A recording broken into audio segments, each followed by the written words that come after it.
Psoriasis ఎందుకు వస్తుంది? 70% of the immune cells గట్లో ఉంటాయి. Gut okay. గట్ అంటే నోరు దగ్గర నుంచి యానస్ దాకా గట్టే, కానీ but 70% majority is intestine, large intestine దగ్గర ఉంటుంది. ఈ గట్ ఒక రకంగా చెప్పాలంటే ఇమ్యూనిటీకి ట్రైనింగ్ ఇస్తుంది, what to allow what not to allow అని.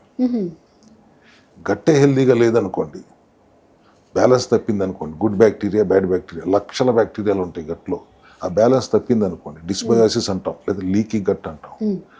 అది హెల్దీగా లేనప్పుడు ట్రైనింగ్ ఇవ్వలేదు, ఇమ్యూనిటీ కన్ఫ్యూజ్ అవుతుంది, సెల్ఫ్ టాలరెన్స్ కోల్పోతుంది, హెల్దీ సెల్స్నే శత్రువులుగా భావించి దాడి చేస్తుంది.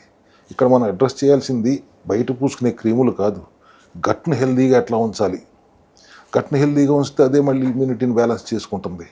అట్లా కాకుండా స్టెరాయిడ్లు కొడతామో లేదా క్రీములు రాసుకోవటమో.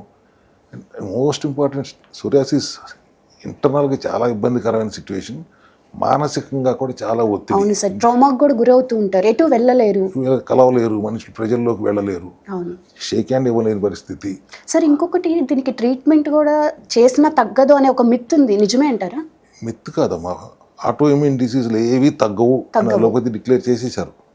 స్టెరాయిడ్లు వేసి కొట్టేస్తాయి తప్పితే వేరే ఏ రకం సిమ్టమ్ అడ్రస్ చేస్తారు, టెంపరీగా రూట్ కాజ్ని అడ్రస్ చేయరు.